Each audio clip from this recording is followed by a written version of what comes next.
This is gonna be real awkward. This could be real awkward if this is what I rate our marriage. Oh. No. Okay.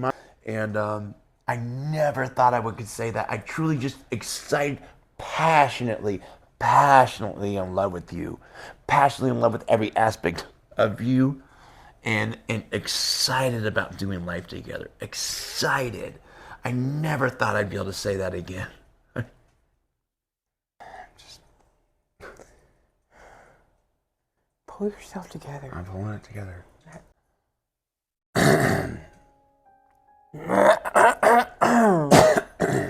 Honey, you don't just come on. Okay. So stop it, honey. Stop it. Get serious. Okay. So this is going to be a bit of a different video. As you can see, my wife is joining me, Crystal, who is rarely on camera, tries not to be. And you all, well, not everyone, many of you know my testimony of freedom from drugs and alcohol, freedom from addiction, I guess, but really the real story there is freedom from mental illness. But that's not what this video is about. This is a testimony of our marriage, and the hope in this is to instill and inspire hope in those who are struggling in marriage. And I'm going to quickly get us to a point of our broken marriage in 2020 around COVID.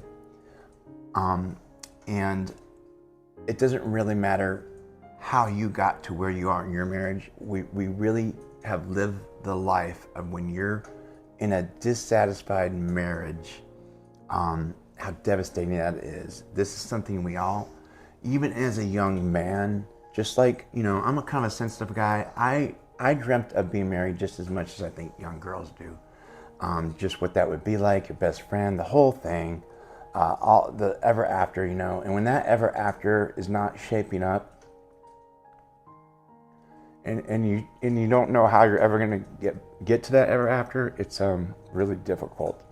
So we just want to give hope and speak into that, because God can absolutely change the trajectory of your marriage. No matter, I don't care how far gone you feel your marriage is, God can absolutely restore that. If two people are working on it and God's involved, then there's more than hope. There's more than hope.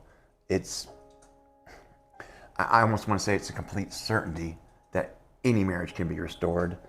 My story is, by 2018, I had been 20 years of addiction, mental illness.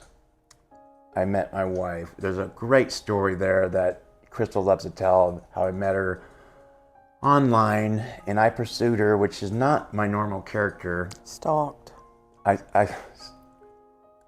Stalking's a strong word, but I pursued her heavily, and she She was not thrilled with my pursuit or my advances, and didn't find me attractive.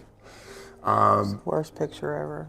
And so anyway, after a few months of courting, she realizes I'm an alcoholic and doesn't want to have anything to do with me. She does never experience that. She knows she can't deal with that, and I kind of respect that in a way. And she goes off on her merry way, and I go on a big drinking binge. So then she contacts me a couple months later and says, "Hey, I heard on the radio this place called the Dream Center." By the way, I'm in... You contacted me. Whatever. I'm in Dallas, Texas. She's in Paris, Texas, where we live now, and she hears an ad about the Dream Center to go. So anyway, 2018, I go to the Dream Center. We start... I'm really going to speed this up. I get in a good place. I'm sober. I'm in this program for about 5 or 6 months. We get married within the program, and I actually leave the program, and no one says anything. Like, it's a year-long program. No one says anything. Like, no one's like, "Oh, no, you should stay." I'm obviously in a good place. I have a calling to ministry. I start going to school for Christian counseling. Not a pastor, because I my fear of public speaking, but I felt like I wanted that, but I just couldn't do that. But anyway, we get married. Things are good for a bit, but and this will be this. I've talked about this in other videos, and I'll always talk about this in my life. I got to a good place, but I didn't realize I needed to continue discipleship. I just thought I was good, one and done, had an altar experience. So I start dabbling in things and just legal highs and stuff. Anyway, by COVID, the things I was dabbling in darkness really picked up because we're not having to go to church anymore. Our church shut down for like 6 months. Oh, my mental illness just came full force. I'm depressed. Lots of stuff going on. Lots of things are going on. And I always want to say I had legitimate mental illness, depression, that really did affect my behaviors, and the anxiety was a real thing I dealt with. But again, those are all be different other posts. We really just, by 2020, we're in a very bad place in our marriage at 21. And we recognize it, and we're going to marriage like summits and stuff like that. And I just want to kind of describe, and this is where nothing of this is scripted or planned. And I want to talk about my experience of what I was feeling those years, and then what kind of you were experiencing those years. And again, it doesn't matter the background of addiction and everything going on. We just want to talk about when you're unhappy and dissatisfied in your marriage. Now, I was the problem. I really want to state that my wife was a godly wife. She was doing everything correctly. I had drifted. And just like in our faith, we get comfortable, complacent. Like your best friend, you tend to, she got you feel so comfortable with your best friend, your spouse, that you kind of abuse that grace. Like I abuse the grace of God all the time, and I abuse my wife's grace all the time. And then also at the same time, though, she's always lived the burden on her at those years. I have us isolated now. We are isolated away from friends and family. She knows really unspoken not to have people over because I'm always, who knows what state I'm in.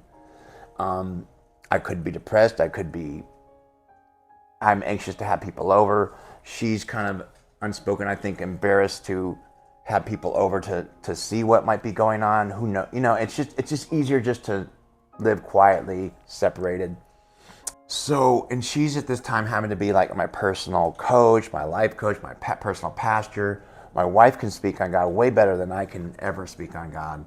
And it's just a lot of burden for her. I'm not working hardly. Sometimes I'm working, sometimes I'm not.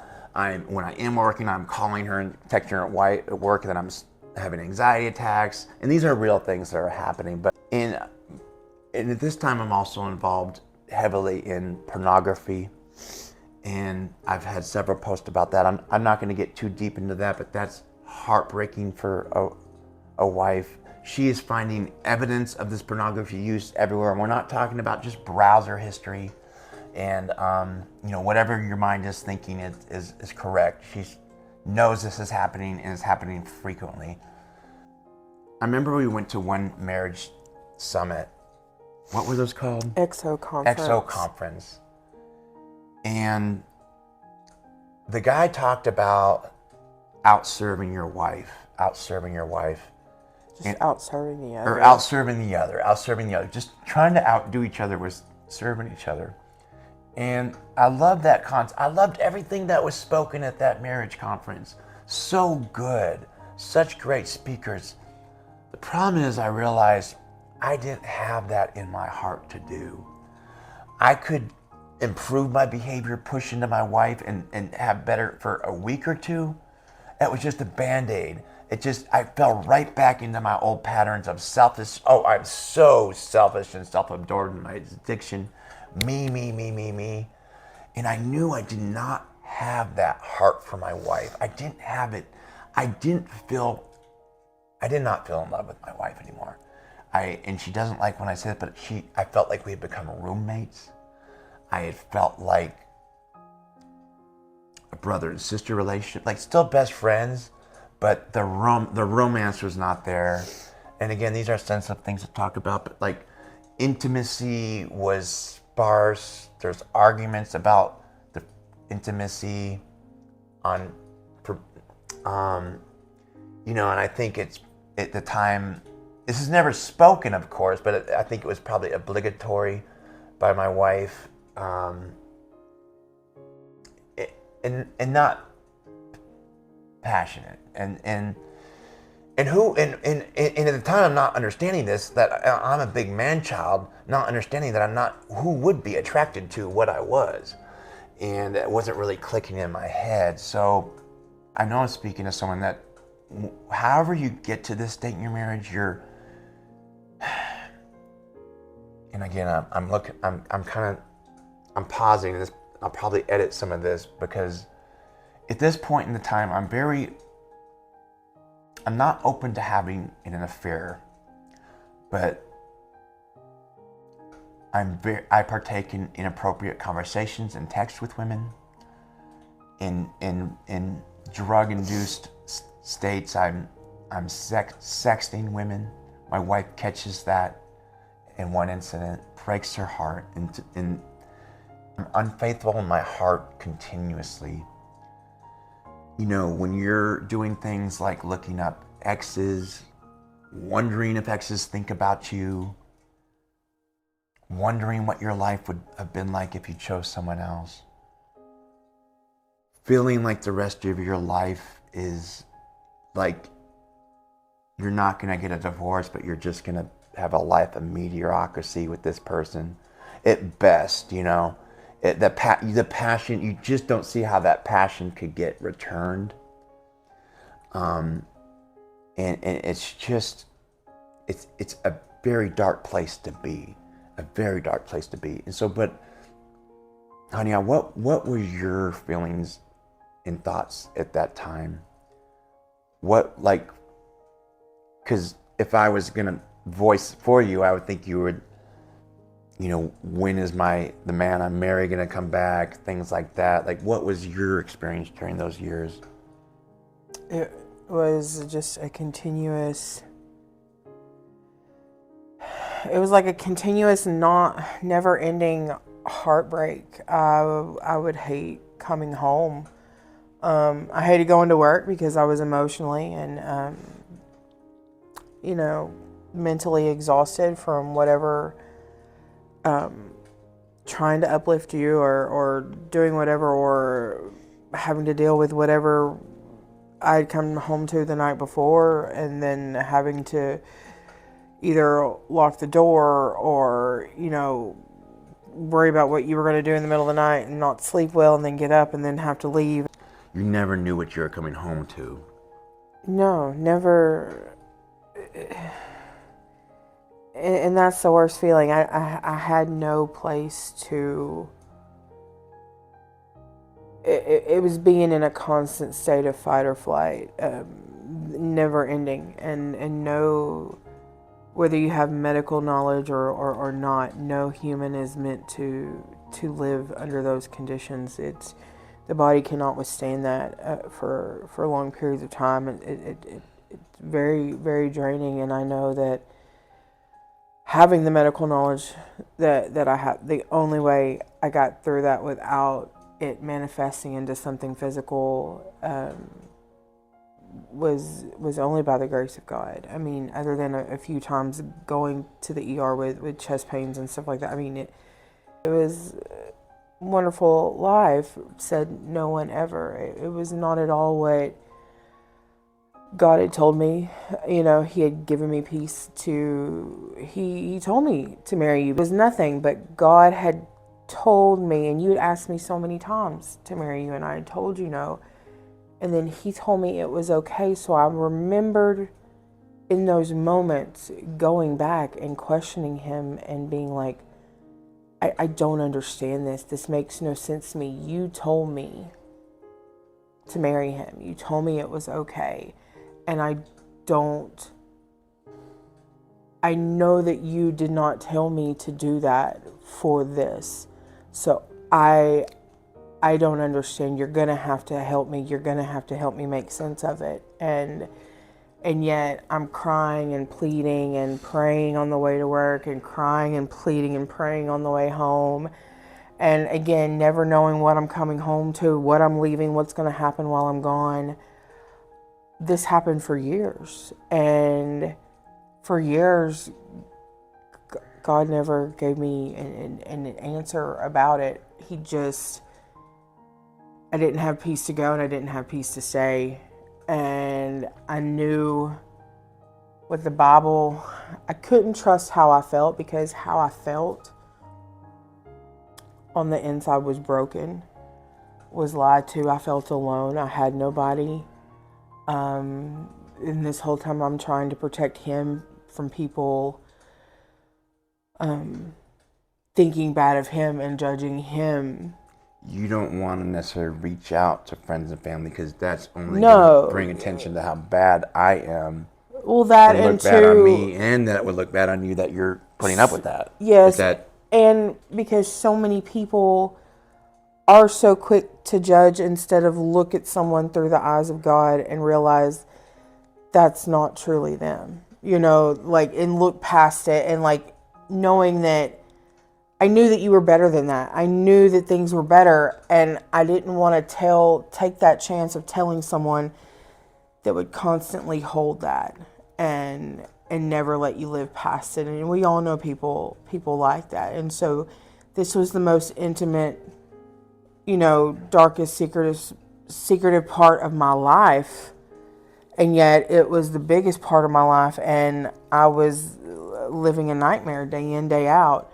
And yet it didn't make sense. But as a Christian, as a woman of God, I knew that I was not, as like the world would tell you, I was not to trust my feelings. I was not to trust my emotions, because I knew that they were fleeting. And two, I'm enough of a Southern girl that I get sassy and I can get heated and I pop off and I'll say things or I'll do something, and I didn't want a bunch of regrets, and I didn't want to do something that I would be ashamed of. You know, he had gotten mad because intimacy wasn't there, but how do you be intimate and you don't feel safe physically, mentally, emotionally? I'm taking care of this man like I would a child. I mean, it almost like makes you feel like a pedophile. Like, why would I be intimate with this guy? He acts like a child. It was literally, I was in survival mode, and I was just trying to make every day I got through. there were things happening so bad in the house. I'm actually kind of, I don't want to say forgotten, but you know, if anyone would have just heard one of these things, that would have been like, oh, just leave, like any one of these things. The house that we lived in was tore up. Cabinets broken here. It was a new 2018 house, built in 2008. Things torn up here, door locks busted here, just splintered wood here from drunken binges, angry binges. To emphasize how bad things were, there's an event that happened when Crystal was pregnant at one time and had a miscarriage, and she'd gotten far along enough to where we had picked a name, and I'm privately starting to think of ways to announce the baby cleverly on social media, like everyone likes to do. And she had a miscarriage though, and in that miscarriage she didn't quite make it to the restroom, and there was what's the right word to use? There was a mess on the floor though. And the thing is, I was watching TV. My wife has just had a miscarriage and she knows it. There's a mess on the floor. I, in my cold-heartedness, pause the TV that I'm watching. I'm so self-absorbed. I pause the TV, I look over for her and motion her to, or I don't remember, for her to clean up her mess and to kind of get it done so I can go back to my TV. I don't get up and help. I don't comfort her. I don't console her.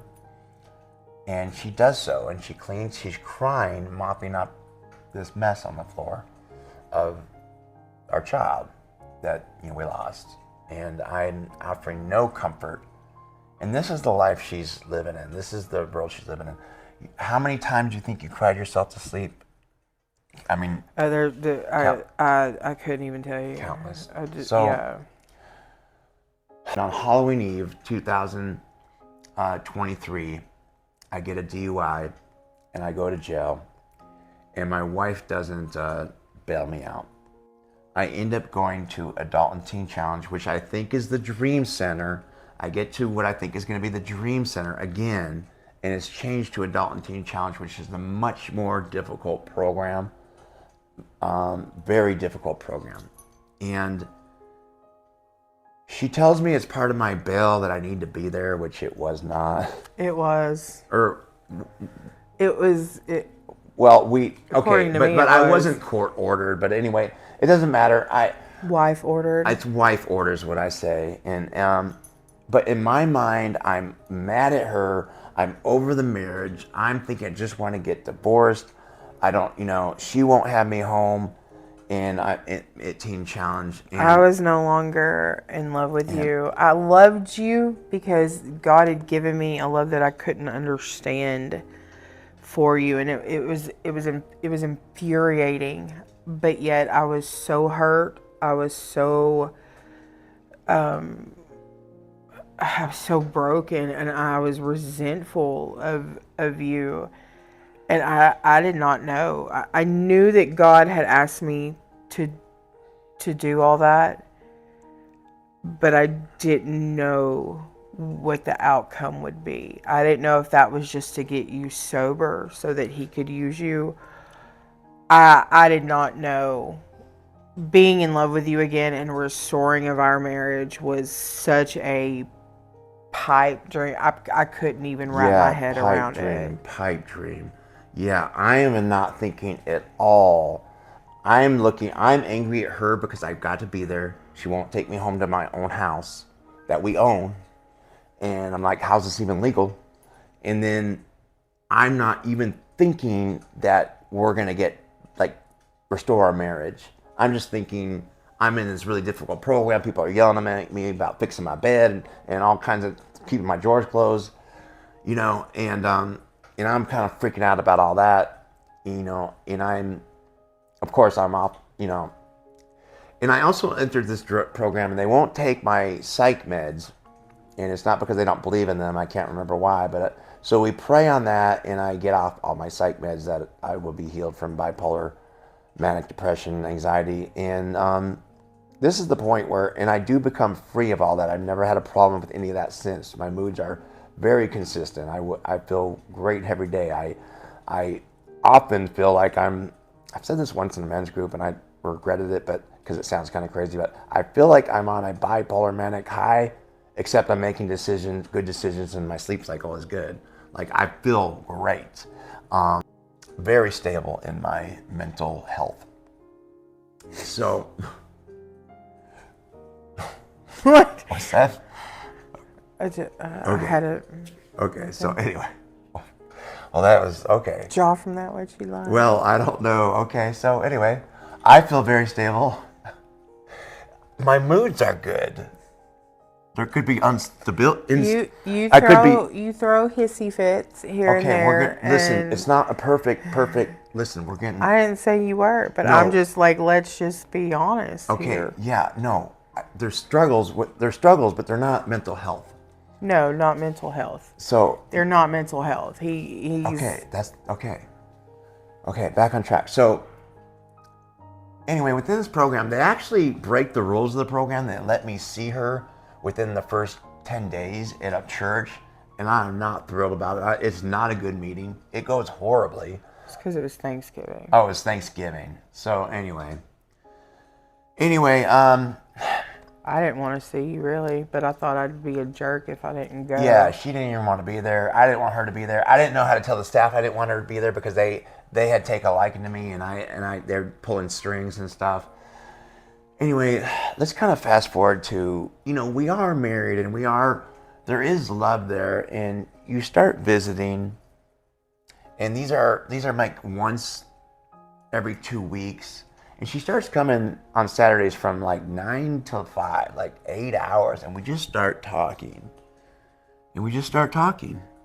and At first, it was just more of an action. There was no. I was going because I felt obligated as a wife, and well, yeah. Also, too, I kind of wanted to see, is this doing any good for him? God had given me peace and told me that I was doing the right thing. This was exactly what was supposed to be happening. Still didn't know how we were going to get there, but he had told me that I would get my, I would get what I needed and I wanted, and the love would be there. Didn't know where it was, didn't know how, but I trusted him. I trusted God, and he was the only thing that I could lean on and trust, because everything else was so everywhere. But once I surrendered early in that program, and I threw a hissy fit and complained about that program for the first couple months, and then I continued to complain here and there. It's a very hard program, but I surrendered, and God did a work in my heart fairly early in that year, about 2 months in, and the change was evidence to everybody. And by Valentine's Day of 2024, you had written me a 10-page letter that I've never received before from anyone in my life, a woman and or since, of just about how good you were feeling about us, and we were really starting to connect and come together. When you quit trying to, because you had lived a life of manipulation and having to work the system to fit you and this and that, when you went in, your flesh like just threw a tantrum, and you tried every way to, okay, do I need to be good so I can like basically get get out on good behavior? When that didn't work, then you throw a fit, act bad, and well, forget this, and that you went through so many different cycles, and then finally, I think you had to just tire out. When you got tired and you gave up and you finally submitted, I could see that. I then felt there was a shift, and I wasn't dealing with a ticked off teenager anymore, trying to to work a parent against the other. Your spirit changed. And it was felt and it was seen. That New Year, 2 months in, I decided I'm going to stop complaining about the program, complaining about the leadership, complaining about everything. I surrendered to God fully, and within that month, that's when I found true freedom. Like it was supernatural heart change. I started feeling love for everyone around me, peace in my heart, peace in my mind, love for my wife again, and it was the most wonderful thing I've ever experienced, in which I want everyone to experience, because I'm no one special. And the fact that God, and this to me, freedom is available to everyone, but I'm talking about full surrender, full transparency, full welcome accountability in every area of my life, which I still welcome, and just lay it all out there. And I think the advantage in hindsight that we had in our marriage is that we just stopped pretending, just to become open and say, we are broken, we are a mess, this is what happened, and we don't have to pretend anymore. Because for years, I'm trying to, all this stuff is going on at home, and I'm creating a facade on Facebook and a post, and I never pretended. Well, she never did, but I was always, I'm a real person. I would just avoid. Yeah, because I didn't want to lie, and I didn't want to, and that's why I would just never have anybody over, because I didn't want to be asked those questions that I would ask had I gone to somebody's house and I saw the things that, or heard the things or whatever that I would have picked up on. So I want to just get to where, and this is the real testimony, is during that program, midway through the program, I felt a calling to ministry. I tell her that we're selling the house and we're downsizing our life, moving to Paris, Texas, for a small town life of ministry, and this is where the change came, and this is where I want to speak to men, is just, and I prayed and prayed. I began to take leadership of the marriage from within the program. I took leadership slowly and slowly, and when I came out, I was expecting that I had changed so much. She had changed so much. We've both been through a year. Imagine my wife through a year, going to work and back, supporting the whole house, all by herself, really no support from family, no support from friends, only because they just didn't, we were so far from any real friend. I didn't tell anybody. And she didn't tell anybody what was going on. So it's not like nobody wanted to help her, just she stayed isolated. And then I come out, and where's the real story? Here's again the real story is, I was expecting this crazy intimate. He thought I was gonna fall at his feet, and it was going to be hanging from the chandeliers kind of junk. And I had a brand new man, but yet I had a new man that I didn't know really who he was fully, because how do you get to know someone intimately through like 8-hour like visits, and where other guys are coming up and they're talking to you? It's not they're not deep conversations. They're not moments where you can grow. And I had worked with a counselor through the whole time, and so I had been getting help. My relationship with God was wonderful. Like, I had grown. I was a different person now as well. And we basically had to learn to date again, because even though I had an amazing man, way better than, I asked God to just give me the man that I married back, but he gave me one far better. And as much as that sounds like, well, why wouldn't you be glad or great? It's still a stranger to you. It's not what you knew it. And I still had all these hurts that were never addressed, because Brian just thought, oh, I'm good. I've worked through it all. So, but I hadn't had a chance for us to have those conversations and to talk it out. And he couldn't understand how, even though I had worked through it was a process, and I needed him. I needed to be able to verbalize, and he was so patient, which, like, he really let me feel the way I felt. He let me talk it out. He let me tell him how he made me feel, and it was a process, but it was something that because God had done such a work in him, he had just completely put it behind, and in this brand new man, he had no longer thought about it. But yet the reality was that it was still something that, even though I had forgiven him, I still had to process it. We still had to talk about it. It was still something that was real, that I needed him to acknowledge the pain and the hurt that had been there.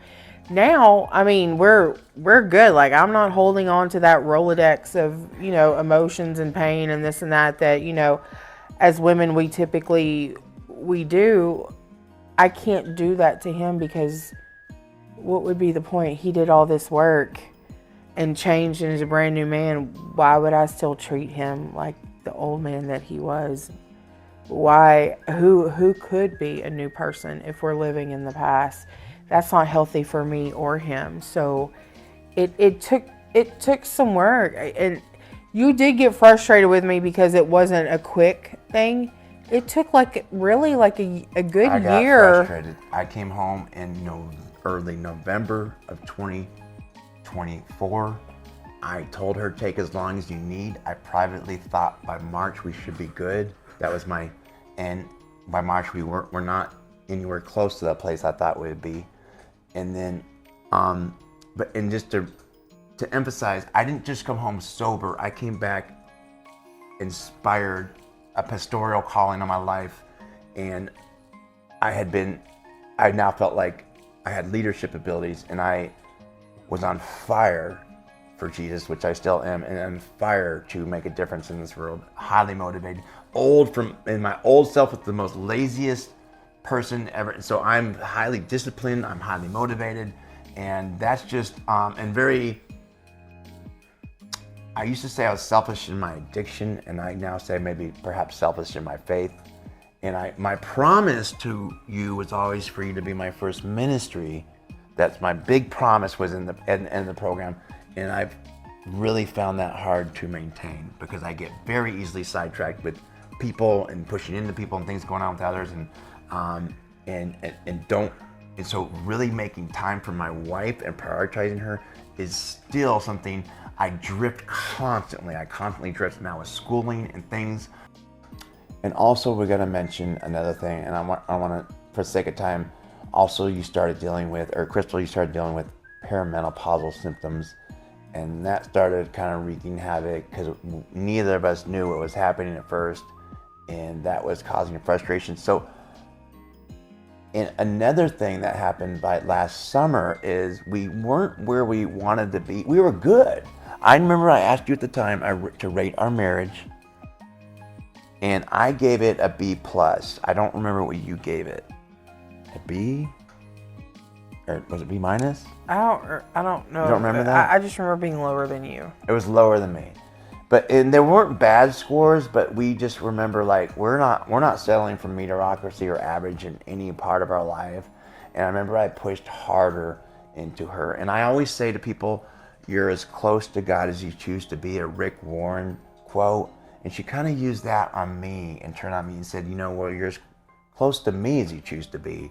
And I, at this point, maybe drifted with my Living Free ministry or whatever the case may be, I'm not sure. And I really doubled down on prioritizing her. And I prayed and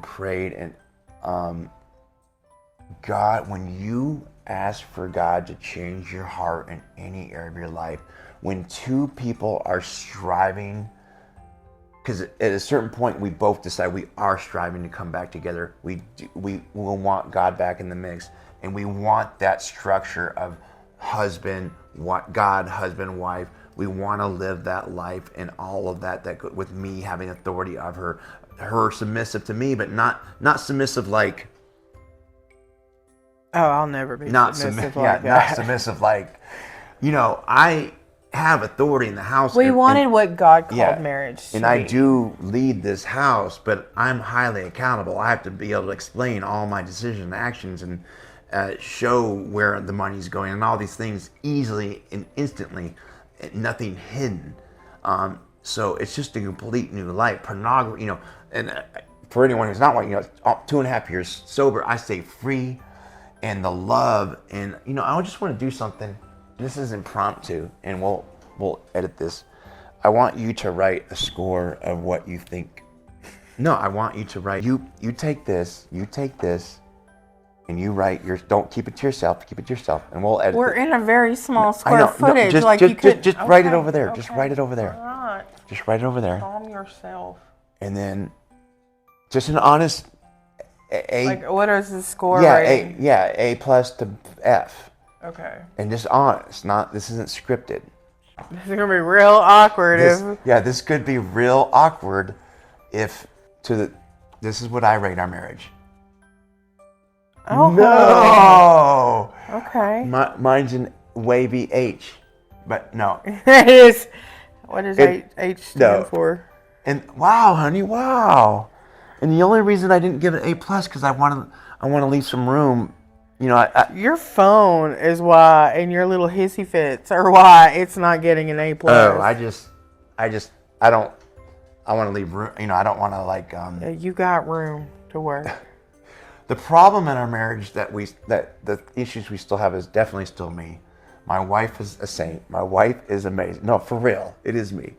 I'm kind of messed up to live with, to be quite honest. But you're a lot. With. You really are.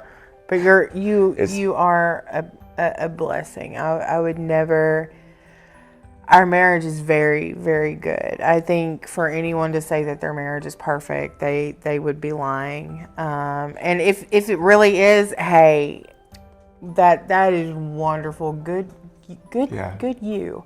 But we are so much different. I don't think that it will be when we're much older and we have lost the fight or beaten down, and we just ignore the other one when they start to do things that get on our nerves. That will be probably when we think it's perfect, just because we've accepted and we've learned it enough that we've learned how to maneuver around the other one more. But we have a very good marriage. I will have to say communication is so key for any marriage, and because of what we've been through, I had pastors, I had people in church, I had his parents telling me to leave. I stuck with what God said.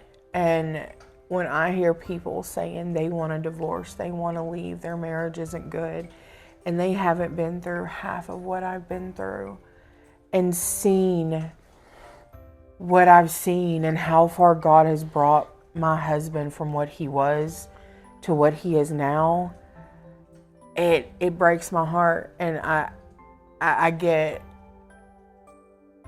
kind of get, I'm not gonna lie, I get upset thinking, you're lazy. You don't want to put in the work. Marriage was not something that you just went and did on the weekend.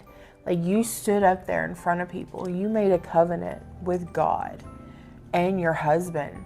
And you know what? You may want to give up, and he may want to give up.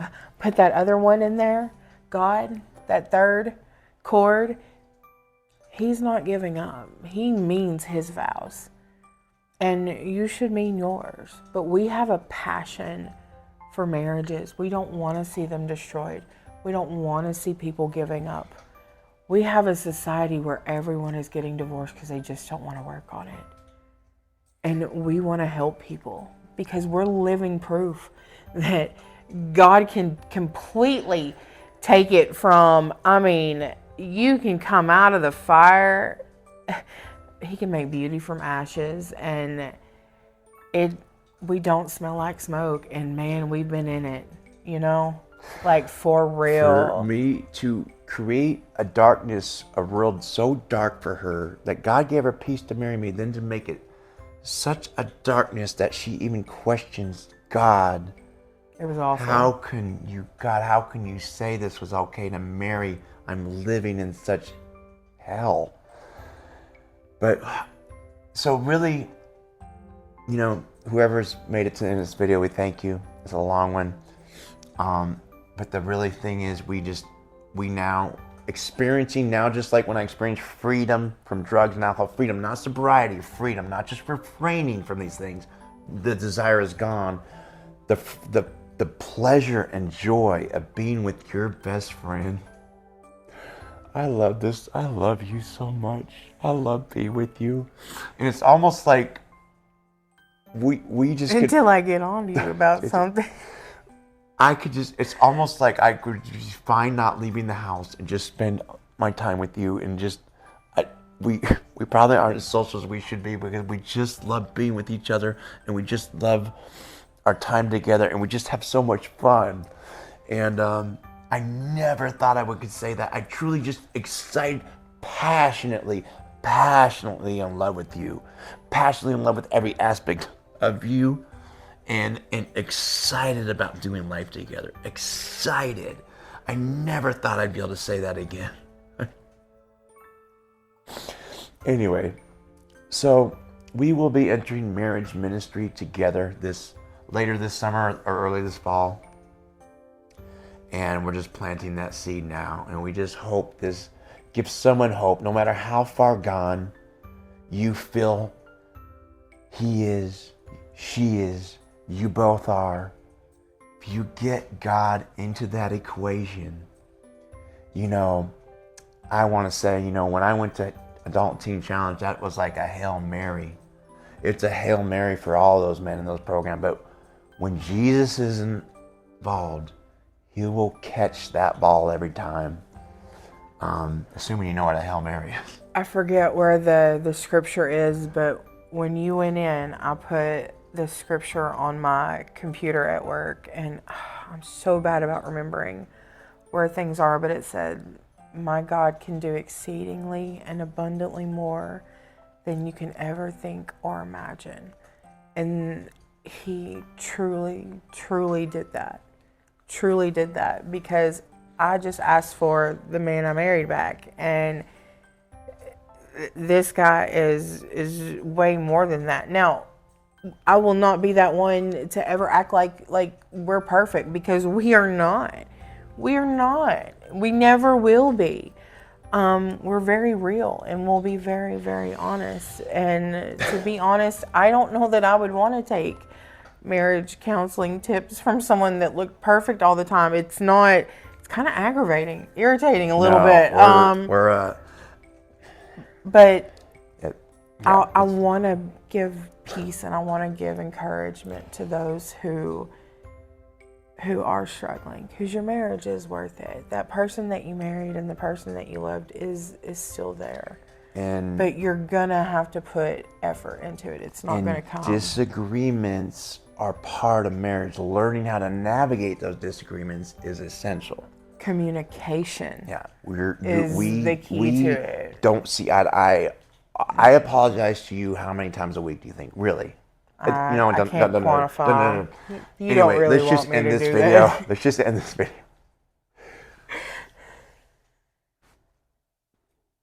God bless. Thanks for watching.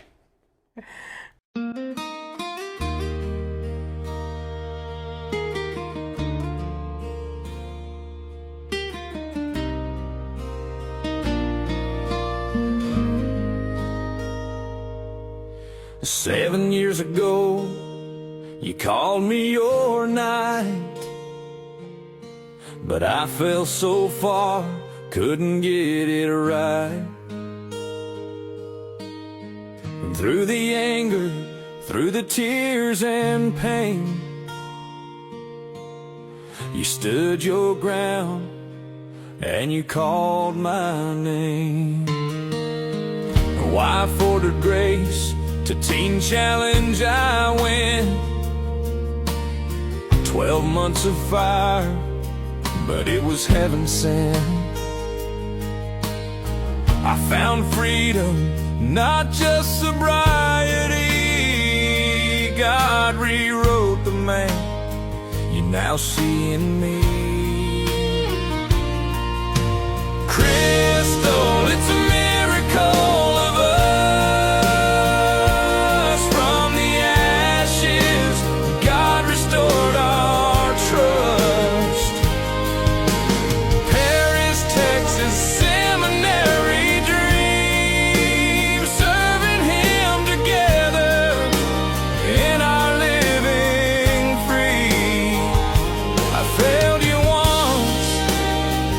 His mercy's true, I redeemed myself,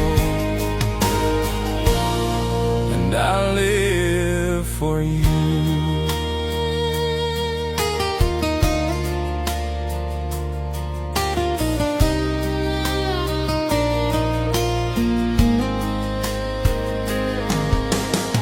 You say you love me, but don't always like me. And Hobby Lobby still steals you nightly. We don't have kids, but Ella's our girl, a Yorkshire pup who lights up our world. At 50 years old, I've just begun a pastor's path, a race not run. God is good, His hand is clear. He gave me back the love I hold. Crystal, it's a miracle of us. From the ashes, God restored our trust. Paris, Texas,